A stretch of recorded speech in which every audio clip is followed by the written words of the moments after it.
Hello, and welcome to December's edition of Outline DLA Piper's regular planning law update series. My name is Trevor Ivory. I'm a partner in the team. I'm joined today by Sophie Kelly, another of the partners in the planning team and our CPO specialist. So, hello, Sophie. Hello, Trevor. Good morning, everyone. And for those of you who are joining the live broadcast, there is a question Q&A function on your screens. If you do have questions, please do ask them as we go along, and we will try to answer as many of them as possible. And today we are talking about the ever-changing, ever-reforming topic of compulsory purchase and trying to get a grip on what the latest round of reforms for CPO are. And I think when we've done this before, Sophie, I've probably said previously, I sort of always remind myself that the Law Commission, decades ago now, suggested that CPO needed to be completely overhauled with some consolidating legislation because it's just all over the place, isn't it, in various statutes, some of which are over 100 years old. That's still not happening. We're still seeing each government doing piecemeal tweaks to the system, which seem to add a lot more complexity to my mind rather than making the system simpler. But there we are. We are where we are with it, I suppose. Yeah. So I think that's right. And I think as will become clear over the next 45 minutes or so as well, we are yet again. I think some of the changes that we're seeing now are meaningful and are positive. Some of them we're tinkering around the edges, but again, we're just adding another layer of legislation and no doubt the guidance and then the case law that will follow that it just adds more, even when it's ironing out complexity in terms of practical application, in terms of the actual process and navigating all the potential pitfalls, we're just wrapping another layer around. And I think it is now getting to the point where a government is going to have to, at some point, grapple with compulsory purchase, particularly if, as has been not necessarily stated in dispatches, but is quite obvious that the government sees it as a tool to unlock growth. That they really need to get to grips with the fact that it's just not an easy tool, an easy process, even for professionals always to navigate, because every time they wrap a further layer on, what we tend to find is actually just inconsistencies emerge, and we're almost having to come up with practice, work in progress sticking plasters to make everything hang together. So yeah. I think that the time is now due for that. Yeah, there's a lot of common sense in that, and I think you kind of touched on growth, and it's sort of interesting to me. Every government sort of has a different position with CPO, and it sort of comes in and out of fashion, doesn't it? Yeah. But it also, it seems to me, it has different uses at different times. So I sort of think when I was a junior lawyer, town centre regen was all the rage, and you saw a lot of CPOs being brought forward by local authorities. Then we sort of saw the development agencies come forward with their versions of similar schemes. But it ebbs and flows and goes through different types of development being brought forward by CPO, and I think it's quite interesting at the moment to me.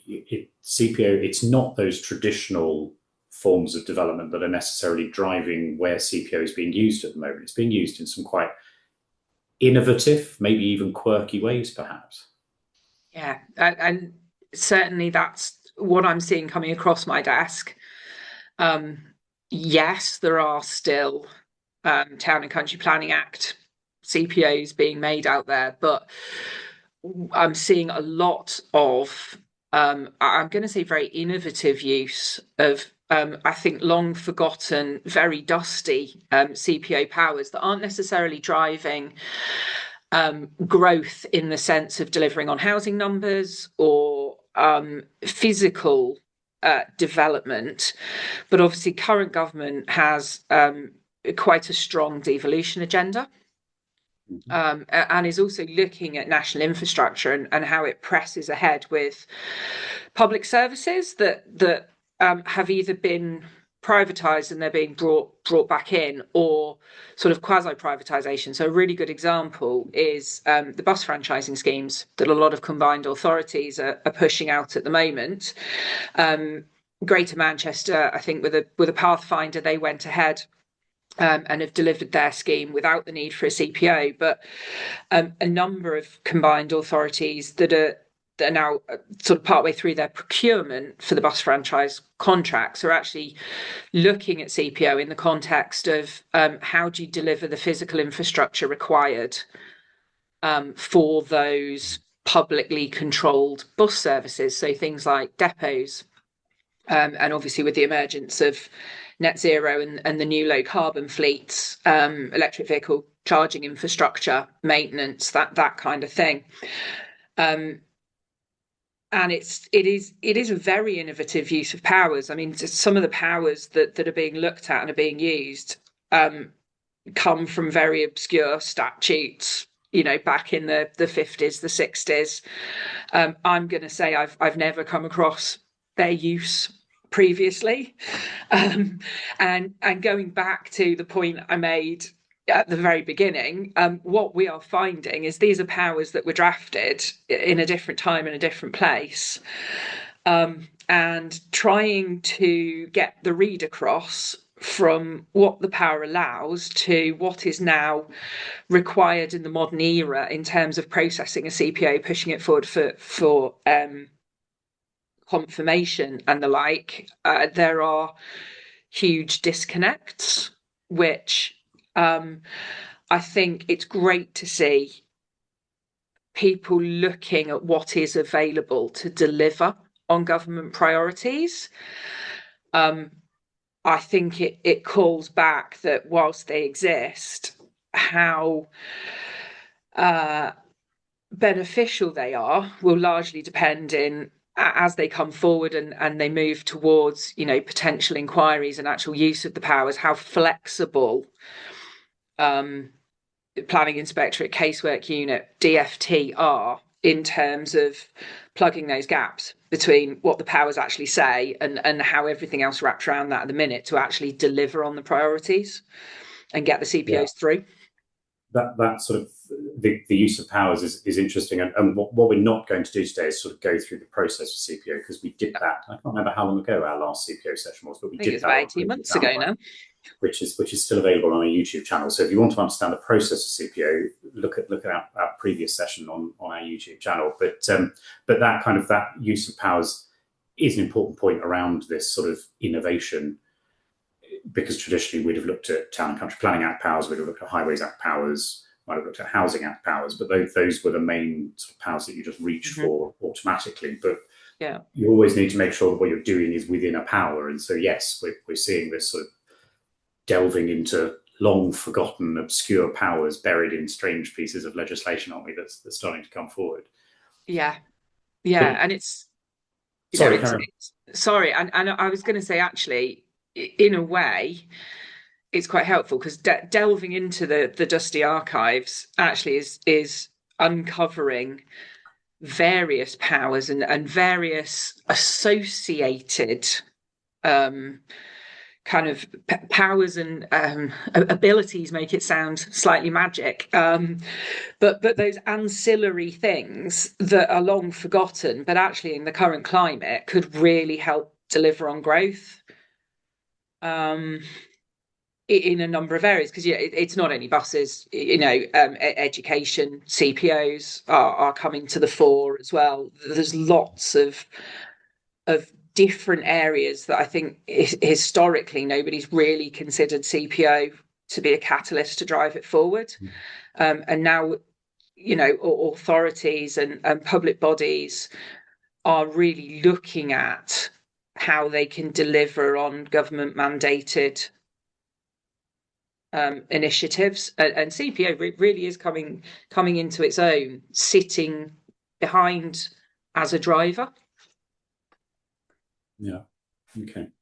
Well, let's look at some of the changes then that we want to talk about. And it's sort of there's two sections to this, aren't there? As ever, there are the changes that have happened, and then the changes that are happening.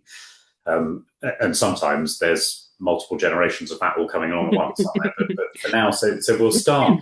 I'm going to use words that I thought we'd sort of banned following the last election, but it is still there in the legislation. So we're going to talk about levelling up in the context of the Levelling-Up and Regeneration Act, which immediately takes me back to a different time and a different government. But that the Levelling-Up and Regeneration Act, LURA to its friends, there were some quite interesting changes in there. Most of which I think now have been commenced, so they're in force on the statute book and available. I think some of the more interesting ones just to look at. Firstly, the sort of the conditional confirmation of a CPO, which sort of, traditionally your CPO is either confirmed or rejected, but actually there's this opportunity, which probably fits around some of the complexity that you've sort of been alluding to in what you've said so far. But this idea of a conditional confirmation, what does that mean, and what's its implication? So effectively, it's bringing CPO in line with a number of other statutory orders. So this is kind of it's a change in CPO circles, but it's almost a tried and tested change, because it works, for example, with highways orders and other what we've always considered to be ancillary orders that effectively sit around a development consent or a planning permission, and have always been able, in order to deliver development, to get your suite of orders and them to be in place so that you can go to market, secure funding, particularly in a developer-backed kind of traditional Town Country Planning Act situation where you might be using a CPO. You could get orders that simply said, we will make this conditional on X happening or a planning permission being granted. But you then move forward with a certainty that you've got everything in place. CPO has always been this incredibly blunt tool that, as you say, it is either confirmed or it's not confirmed. Once it's confirmed, you are then on the clock for how long you have to exercise the powers contained in that CPO and bring the land in under your control. Now, that works well until you get a very complex situation where actually there are a lot of funding contingencies, or there's even now, phased funding coming from different sources. For example, if you've got a large mixed use housing scheme, you might be receiving some Homes England funding, but actually you might also need some major road infrastructure improvement works that involves national highways or DFT funding.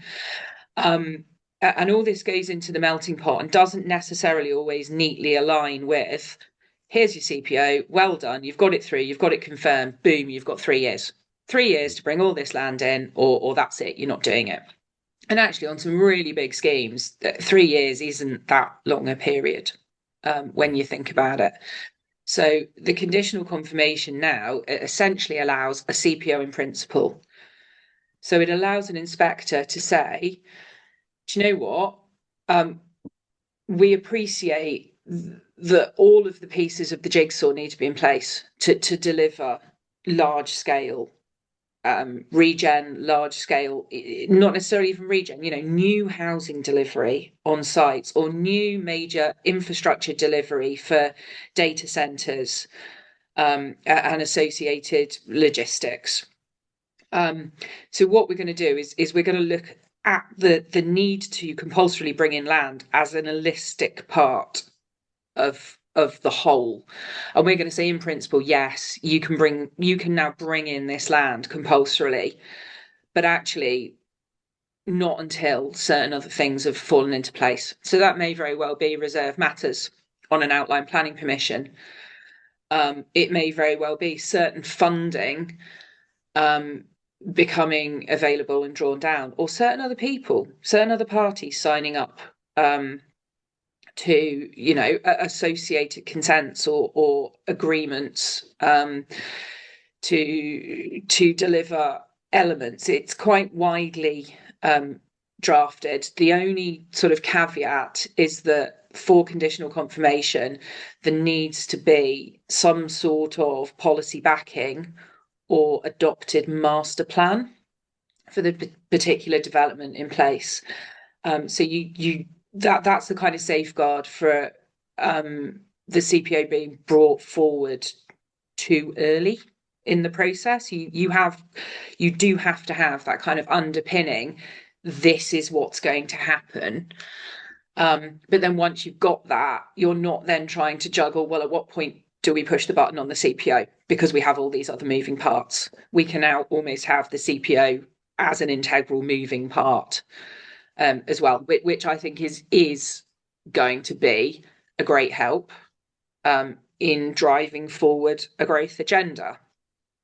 One of the areas that is close to my heart, because I seem to be doing an awful lot of it at the moment, is data centres, and there's an interesting potential there, because one of the challenges with data centres is you've got to get your planning certainty and everything else, but you've got this issue of power, and power is not, to a certain extent, it's not within your control when the power is delivered.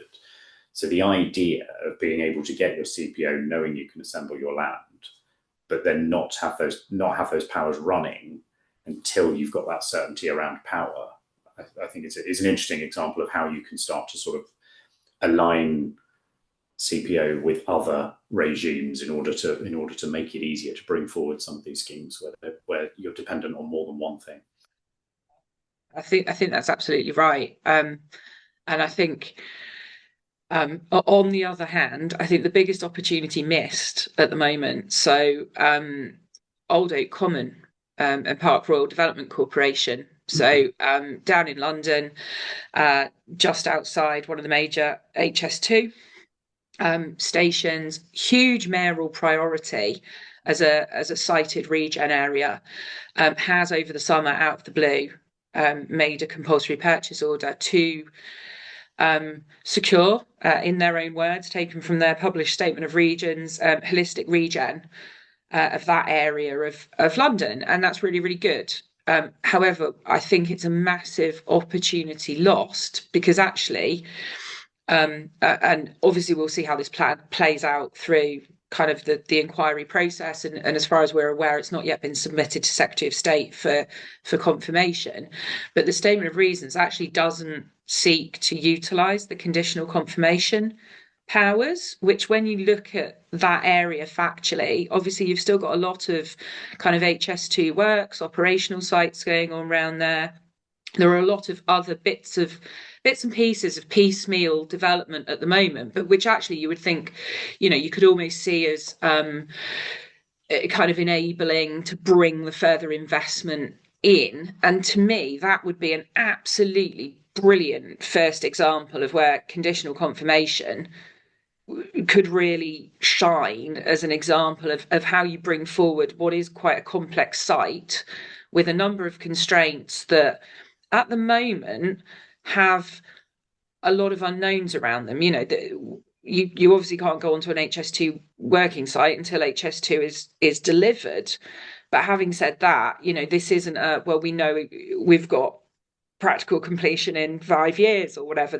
There's a lot of open-ended unknowns, which kind of makes you think, well, okay, you can't sit with the CPO in abeyance forever, because that's not going to deliver what the mayor wants for that part of London. So for me, not to match that to, hey, here's a really good opportunity to see what the new conditional confirmation powers can do, what they can deliver. Let's, okay, there's quite often a lot of nervousness around being the first mover in the test case. But for me, that OPDC, Old Oak Common compulsory purchase order is an opportunity lost. Yeah, I can see that. And given it's a mayoral priority, for me, that would be it's almost a hand in glove to the government's introduced these changes to deliver growth, and here's us straight out of the starting blocks using them. Yeah. So it's there, but not yet being used in the way it should be. But I can see the power of it, and I can see OPDC is a great example where actually having that conditional allows you to fit it in seamlessly with everything else that's already going on in that part of London. Yeah, and it overcomes the prematurity argument that chicken and egg. We'd like some regeneration here, but with the uncertainty of major infra projects sitting alongside, how do we get the ball rolling and allow that holistic regen eventually, and still accommodate everything else? And as I say, to me, that felt like a prime example, and is a strange decision. I think that they haven't looked to that route. But as I say, I mean, it's very early days. They may very well when they reach inquiry. So it's a watch this space, I think. If they're watching Outline, they may well do. Well, one of the other areas that's seen a lot of changes and is a topic that's been a large part of my life over the last 8 weeks or so. CADs, certificates of appropriate alternative development. There were quite a few changes in the LURA around those, weren't there? Which some of which I think was sort of influenced by the experience that I'd been through with CADs for HS2 at Curzon Street. But I think there's some sensible decisions there. One that I particularly like is that now a CAD has to specify the form of development that is being sought. Historically, you could just put in an application and it was the local planning authority's job to try and list every form of alternative development that would have been permissible had the scheme that's been the subject of the CPO not have been made, had it been cancelled. That's quite an arduous task in some circumstances. And so actually making it more akin to a planning application, where it's your job as the applicant for the CAD to say, this is what I think would have got planning permission, so this is what I'm asking for a certificate in respect of, seems to me a sensible and pragmatic option that will make the CAD process a little less complex moving forward. Yeah, I think that's absolutely right. I think, as well as the kind of the changes for what you can apply for a CAD for, so it is now, as you say, more akin to a planning application. This is what I want. There is still some flexibility, and LPA is still allowed to grant a CAD for the same description of development, but for a lesser quantum than applied for. I think,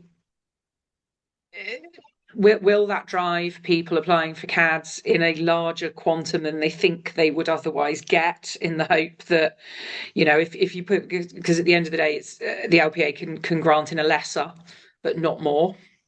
So are we going to push the ceiling to unrealistic levels, thinking at least this way we can test the realms of the LPA's tolerances on what we might have got?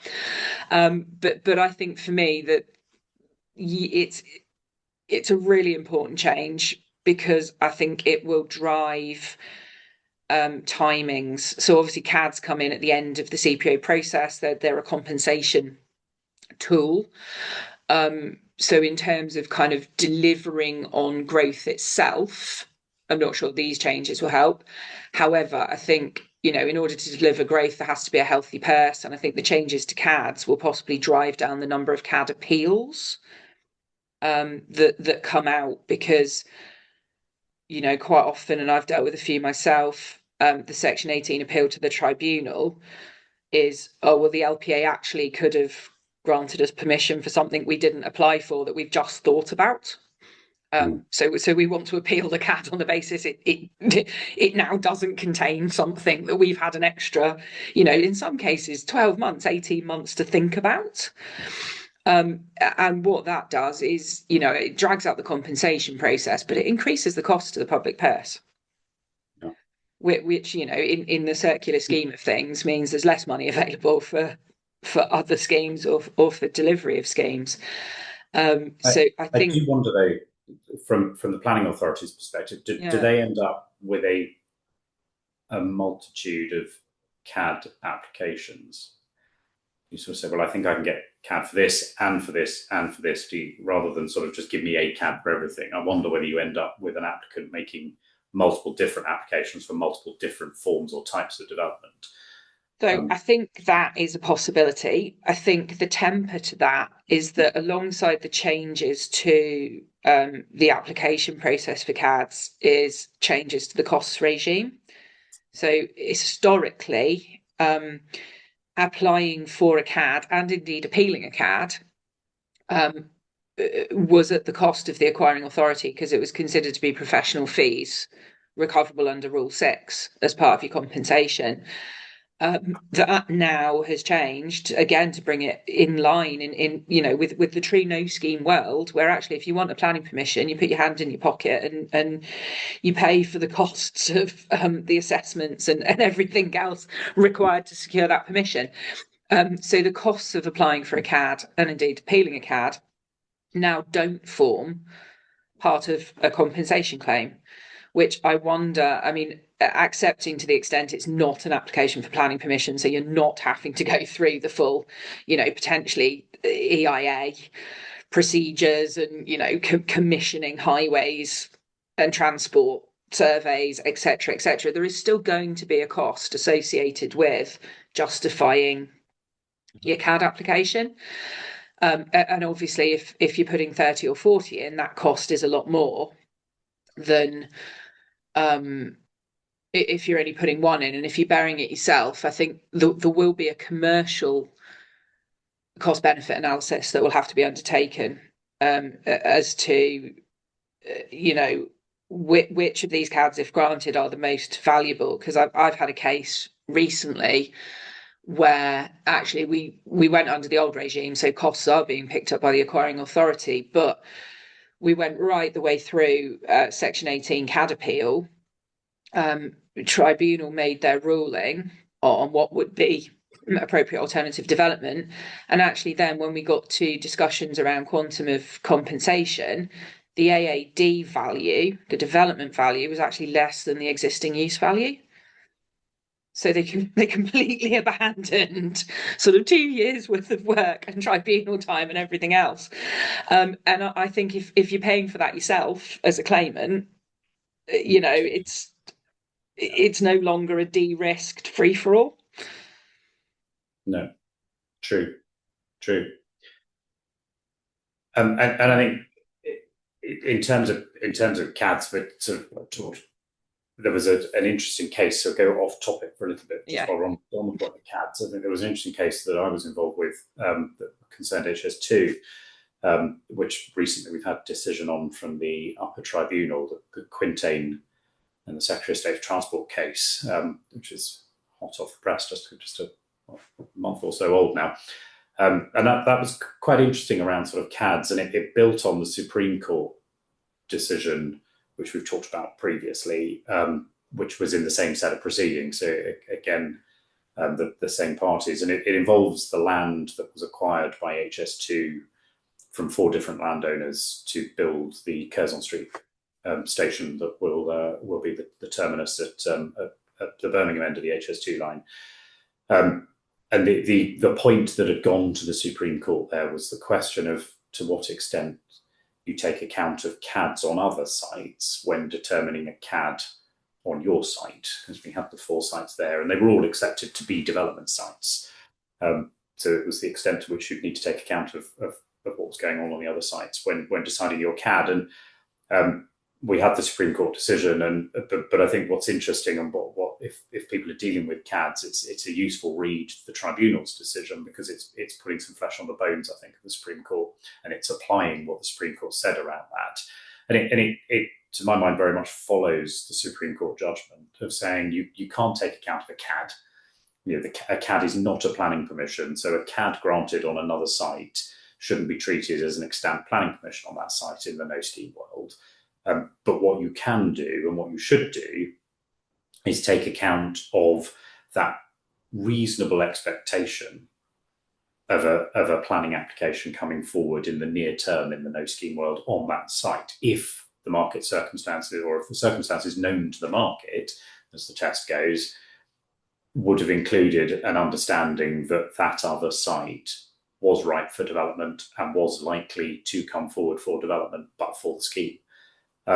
And I think there's an interesting discussion there around how that works. And the tribunals said you can't go too granular on that. You can't start working up a scheme for the adjoining site and say, well, that's what would have happened. But what you can do is say, yes, something would have happened. And a planning authority would have known that in the no scheme world.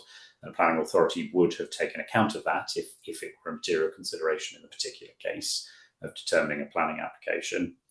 And in that circumstance, what you can do is say, well, actually, any application that's been made for a CAD on that site is a reasonable proxy for the sort of scale and type of development that would have likely been brought forward by a developing landowner at that point in time. So some interesting guidance there on how, if you've got multiple sites near or adjoining each other that were all acquired and may all have had impacts on each other when if they were going through sort of real world planning, how you can bring that in and how you should bring that in, but also what you can't do, where the limits are with CAD. So just as an aside, an interesting decision for those who are wrestling with CADs and those sort of cumulative impacts of adjoining development and such like.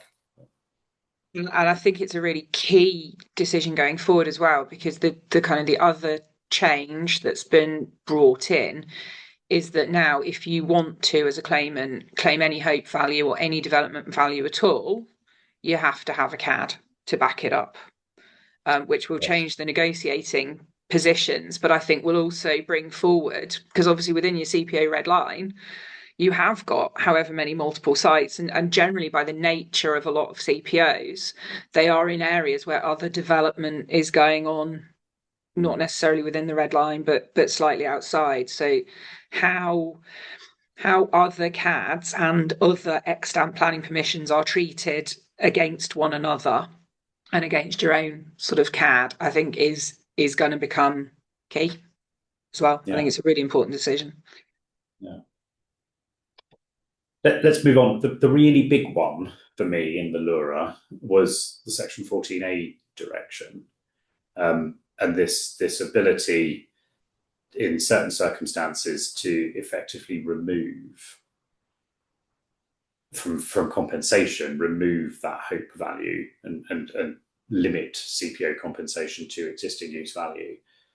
Just sort of give us a bit of an introduction into what that is and how it's impacting. Yeah, so I mean, to be fair, it's a bit of an introduction. I think you've just encapsulated it perfectly. It was first floated in the white paper that was probably a green paper several years ago now. It was in consultation responses vastly unpopular on all sides. Even acquiring authorities expressed some reservations. Its driver, again, is to try and minimise compensation bills to free up money to actually put into delivery, rather than sort of the associated costs of compiling the land for a scheme. Having said that, it did appear in the LURA. The current scope of Section 14A directions in force are for CPOs for health, specifically NHS schemes, education schemes, and Town and Country Planning Act backed schemes or schemes for planning purposes. Because again, what we are now finding is when we're looking into the dusty archives, finding random powers for things that actually planning purposes probably is a bit wider than TCPA. But a planning purposes scheme, TCPA scheme, or a housing scheme is further limited to where either the scheme is exclusively delivering affordable housing. So it can have mixed use elements in there, but if there's resi, it's 100% affordable.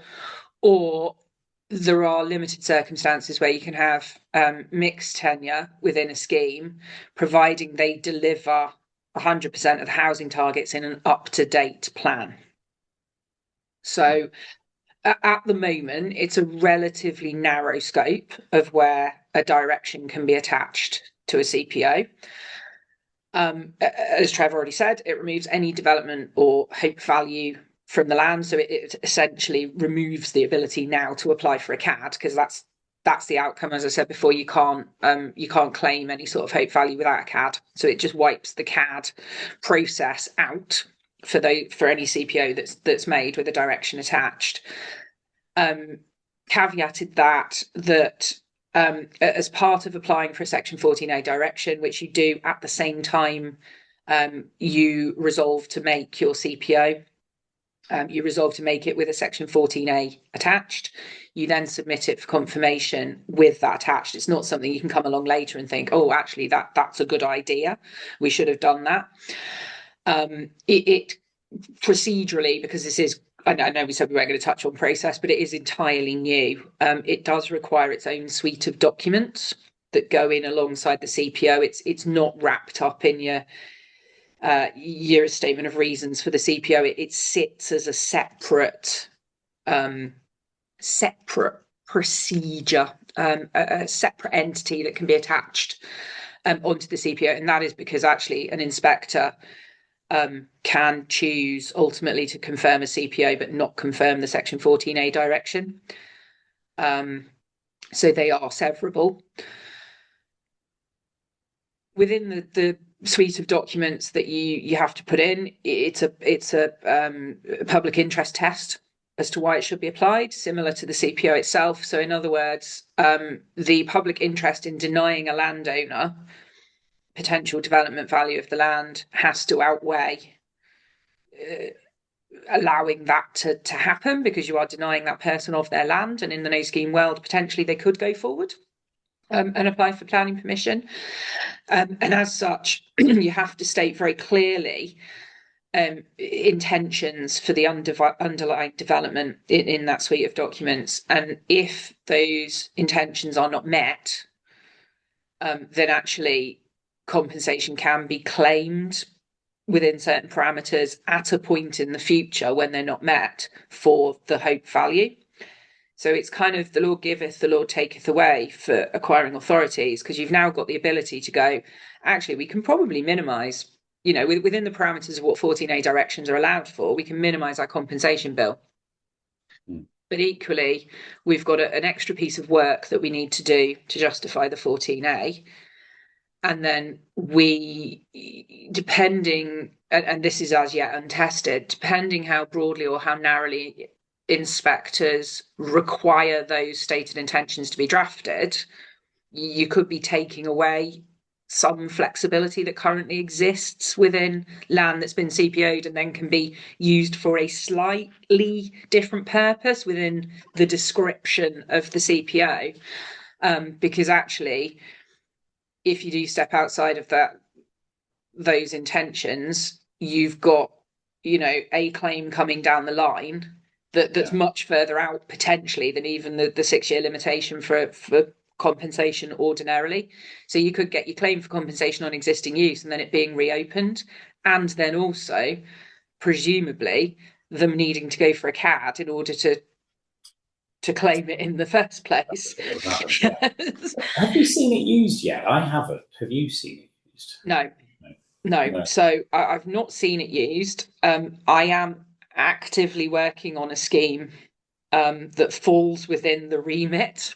So it's actually a potential education scheme where we are considering whether we want to apply it or not, and it's quite a tasty conversation, because part of the land that we are actually looking to acquire is allocated for future development. So it's given again, and I've already said this, there's always risk around being first mover, and is securing your CPA more important than and moving forward with your scheme more important than testing the waters. But we are having a serious conversation at the moment, particularly because it's a severable tool, as to whether we should try making a 14A direction with it. But no, I've not seen one made yet. It's interesting to me. There was a lot of opposition to it when it was first touted, but it sort of almost without getting too much into the history of planning, it's kind of moving back to the origins of planning and sort of what was then development land tax. Yeah. So it's interesting, and there was quite a bit of work, I think, sort of around the time of Theresa May and her government. Just before that, Oliver Letwin had written a report which had sort of set out some quite radical stuff around actually some of the issues he saw in the planning system, and he was arguing almost for a return to that sort of the state capturing the uplift in land value resulting from development. And it feels as if no one's been brave enough to really tackle it. It was there actually in the ill-fated manifesto in, was it 2017 general election that Theresa May, probably with hindsight, wishes she'd never fought, but it was there in that manifesto. Although that manifesto didn't survive the disastrous result from her perspective of the vote, did it? But interesting that it's sort of creeping in through CPO rather than creeping in or coming in forcefully through planning. It's kind of coming through the back door. But there is a logic. If you go back to the sort of intellectual justification for the planning system, what we're talking about 70-ish years ago now, 80 years ago. Yeah. But an interesting one, and that probably takes us on. I'm conscious of time. We ought to look at some of the changes, and I think it's always worth spending more time on the changes that have actually happened rather than the changes that might happen, because what might happen, as we know, quite often doesn't happen or doesn't happen in the way we envisage. But there is quite a bit in the Planning and Infrastructure Bill, which is this government's first round of reforms of CPO, as well as reforms of the wider planning system. Quite a lot of them, I think, are quite procedural and probably not terribly interesting to talk about. But there is a direct link, it seems to me, from the Section 14A discussion we've just had. Because one thing that the Planning and Infrastructure Bill does do is look to increase, in a very limited way, but looks to increase the types of CPO that can, if they wish, look to exclude hope value and limit to existing use value, don't they? Yes, it does. And interestingly, so the PIB was back in the House of Commons this week. Lucky PIB. Lucky PIB. It's gone back to the House of Commons because the Lords quite forcefully said that an amendment that they wanted around mandatory training for local authority members on planning hadn't made it in there. So I've not yet seen the outcome or the Hansard reports from it was in on the 8th. But if we assume that the House of Commons accepted the Lords' amendment, and given this is a King's Speech bill, we've got to assume they want it pushed through as quickly as possible, that actually we're moving to royal assent in its kind of current form, subject to that one amendment. So whilst these aren't powers in, I think there probably is some certainty that this is what it's going to look like. And there's a strong indication that royal assent will happen before Parliament rises on the 18th for Christmas break. So yeah, in terms of 14A directions, this is actually one area of the bill that was fairly brutalised. So government introduced a bill that actually looked to extend the scope of 14A quite dramatically. The form that's come out is extending them. It's extending them to CPOs made by, or I think more interestingly, to benefit parish or community councils. So I think CPOs made by parish councils are, absolutely de minimis. I think I've come across one in 20 years of practice. However, benefit of parish or community councils is an interesting one.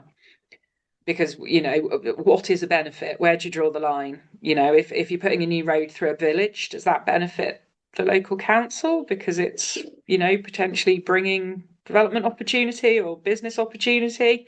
Do you have to have that parish or community council on board saying they're happy with the benefit? Or is it the acquiring authority that determines what it considers to be a benefit or not? Which, if it falls down on the latter, and I think we'll have to wait for guidance on this to see how it works in practice, then actually by the back door they've just extended 14A directions vastly, and particularly in rural areas, which is probably where we're looking at, now delivering on a lot of the housing outside of kind of building up in urban areas. that's where you tend to find parish and community councils. So it could be a vast extension by the back door, or it could be a bit of a damp squib, to be confirmed. But it is interesting that actually the PIB was introduced explicitly with a number of new categories, and they've all been crossed out. So we shall see, but it's obviously something that this government is still keen to take forward. It feels like section 14A is going to creep. It's not going to explode onto the scene. It's going to creep, but it's fundamental. It's a fundamental change to the way that we compensate people for the acquisition of their land. And there's human rights issues and all sorts of stuff in that. Yeah. There's inevitably going to be some challenges in the early days around how that works, because traditionally compulsory purchase, which is undoubtedly an infringement of your human rights, your right to private use and enjoyment of property, Article 8 of the First Protocol of the European Convention, is clearly infringed. But historically, the courts have said it's a proportionate infringement, and a big part of the reason that the courts have been comfortable with it is because you are properly compensated. Yeah. So if you start messing with the compensation that a landowner is getting, you start to change that balance as to whether it's a proportionate infringement of human rights. There's clearly a lot of litigation to come, I think, on this. When it's an interesting authorities prepared to actually do it and have a go. Yeah, it's an interesting dichotomy that, at the time that government is looking to bring in changes to kind of promote CPO as a tool for growth, they're also bringing in a change that on the one hand they're saying this should help, but on the other, you're absolutely right, it's a fundamental change, and this is going to be, I think, litigated heavily on the forerunner schemes that by dint of that litigation will actually halt the growth. Yeah. Because nobody's going to be going ahead with that amount of uncertainty hanging over them. So it's again, it's kind of I don't know. Would you have brought it in as a two-stage? It's economic growth for planning lawyers, though, isn't it? Yes, Growing it is. It is. All these challenges, so you're generating some form of economic growth. Not quite what Starmer's got in mind, I suspect, but we'll be doing it anyway. And the other one, sort of as we're coming up to time, I think the other interesting one for me in the PIB is around, and potentially it's a missed opportunity, it seems to me, but changes around temporary possession, which continues to be a challenge in compulsory purchase. You're shaking your head, so you obviously agree with me that it's missed opportunity. Go on. What do you think on temporary possession? What's the bill trying to do? Anybody that knows me, anybody that's ever heard me speak on compulsory purchase, or I've dealt with in my professional life, or I've bored to death at the pub if they happen to mention TPO, will know that temporary possession is my biggest bugbear in my working life. So obviously, 2008 Act, development consent orders, recognises the fact that sometimes in order to build something, you need to put down working compounds, or you need to be able to go on to string some cables overhead or whatever it is. But actually, you don't need the underlying land once you've built and your JCBs have gone and everything else. CPO requires you essentially to take that land unless you can get private agreements. And then, as a result, requires you to compensate accordingly, and then chucks in the Critchell Down rules around offering back to original landowners if you don't actually need the land that you've been forced to take, etc., etc., etc. It winds me up quite a lot. So, since the Neighbourhood Planning Act in 2017, somebody woke up and went, aha, why don't we introduce temporary possession powers in normal CPOs as opposed to development consent orders under the 2008 regime? And everyone went, what a great idea. So it was it was laid into law in the 2017 Act. We are now in the end of 2025, so 8 years later? It's never been brought into force. So it sits there, it's within my touching distance, my blood pressure could benefit greatly, but somebody in Whitehall still isn't willing to do me that favour. So in the PIB, actually, what we've now got is potential new temporary possession rights for Highways Act CPOs. very specifically Highways Act CPOs. Now, I've got to say, in practical terms, I actually think Highways Act CPOs are probably the type of development backed by a CPO that least needs temporary possession. But it doesn't currently have it, so let's put that on the statute book as well. Fair enough. Given it's my bugbear, I'm not going to complain about them doing it. But given there is still no indication they're going to bring the 2017 Act provisions in for what we do need them for, it feels a little bit like somebody's thought about it, but then got a bit bored or had a rabbit hole moment and wandered off onto something else and forgot that, maybe it's all well and good introducing this new power for temporary possession, but can we please have the ability to use the ones we've already got? And in as much as it winds me up, in practical terms, we've got the Great Grid upgrade that's going to go ahead in the next few years, and particularly for CPOs that are going to be made by the likes of National Grid, either for undergrounding or new overhead cables that are going to be required. You don't need the land on a permanent basis. You might need a right to be able to go onto the land to maintain cables, whether they're in airspace or in subsoil, but you actually don't physically need the freehold of that field or that person's garden or over the office or whatever it happens to be. And it just feels like coming back to looking at growth as a holistic thing. If we want to push forward development, housing, data centers, decarbonisation, bringing essential services back into the public domain, we need power first and foremost. And actually, what the one thing we've not enabled is CPOs that can sensibly deliver on delivering that power infrastructure. So yeah, I applaud temporary rights in the Highways Act. What I really hope it is a catalyst, or certainly a massive memory jog for somebody down there to go, oh, why don't we just bring the 2017 powers into effect at the same time? And then you'll have one happy Sophie next time we come back to talk about whether any of these changes cumulatively have delivered or not. In your defence, I don't think it would just be a happy Sophie, because it is just sensible. It's sensible for landowners, because landowners don't want to lose the land in a lot of cases. Of course they don't. The acquiring authority doesn't want the land. It's kind of it's such a sensible, and it works well in 2008 Act. It's worked well if you look at HS2. There were temporary possession powers granted to them under their hybrid legislation. It works in Transport and Works Act orders. It works exactly. It works. It's what I wonder what the reticence is to bringing it in just for all CPOs, because somebody hates us. it would reduce the cost of CPOs, because you would be acquiring that you don't need, and it would be reducing the need to intrude on people's private property rights.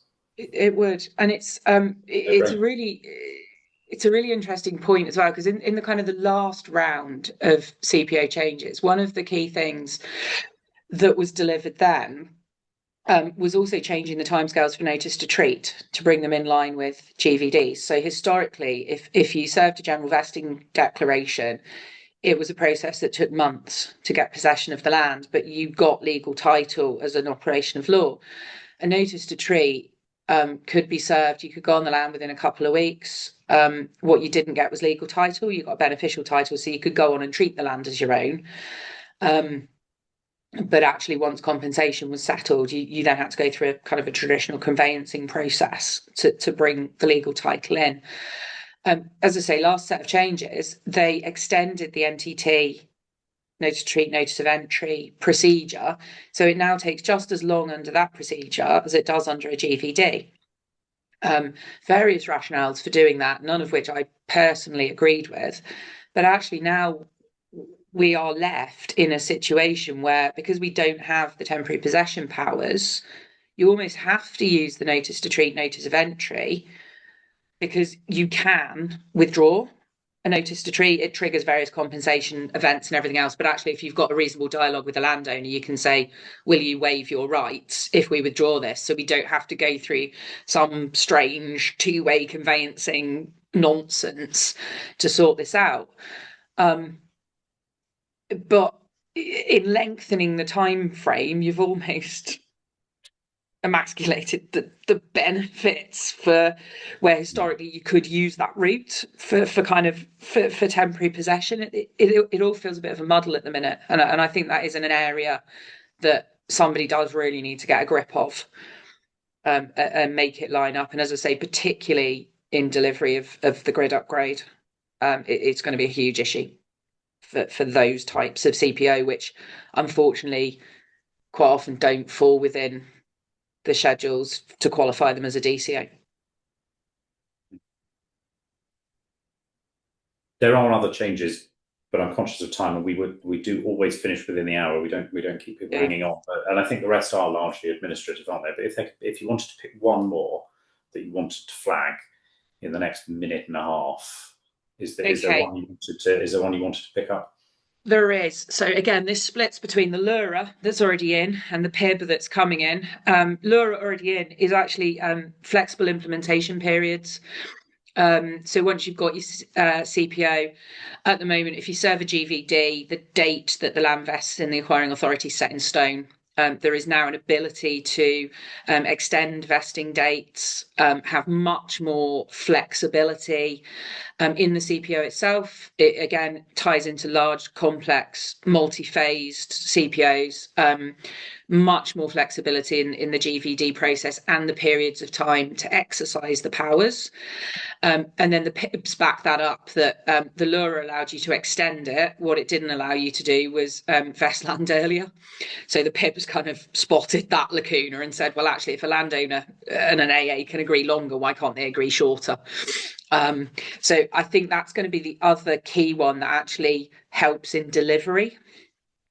And is one that, again, it's never made sense to me why it's had to be so rigid. So, yeah, I think that's a good one. And I think that's one that's probably not that controversial, and we will see used in practice quite a lot. I gave you one, and you rather cleverly managed to get two into one there. You did the LURA and the PIB, but it was the same topic. So you technically complied with the brief there. Well, thank you. Thank you very much, Sophie. That's hopefully been useful and informative for our audience. Thank you to our audience for joining us. This is our last session of 2025. So I'm not sure I've said this to anyone yet, but I will say it feels I'm a firm believer it's too early in the month to be saying it. But Merry Christmas to all our viewers. We'll be back in the new year, the 22nd of January, I think, in our next session. Yes, 22nd of January is the live January broadcast of Outline. I'll be joined by Amy Truman, and we'll be talking about changes of use. So a complete shift from CPO into changes of use for dry January. So if dry January is not depressing enough, come and join us for a topic on a discussion on changes of use, and we'll see if we can force you back to the bottle. But otherwise, thank you all again, and have a happy Christmas and a happy New Year. Goodbye. Happy Christmas, Happy New Year, everyone.